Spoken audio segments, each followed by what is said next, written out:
Ayan guys, natapos na natin ng kisame. Ayan, may kisame na siya. Hindi nakita yung mga bakal. Meron na siyang kisame.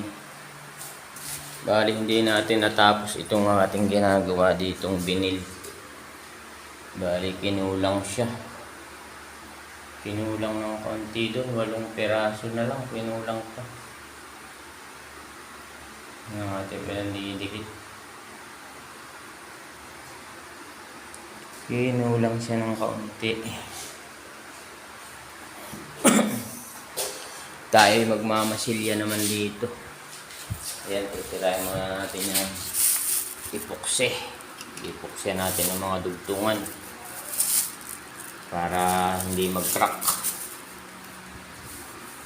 Ayan na ang ating gagawin.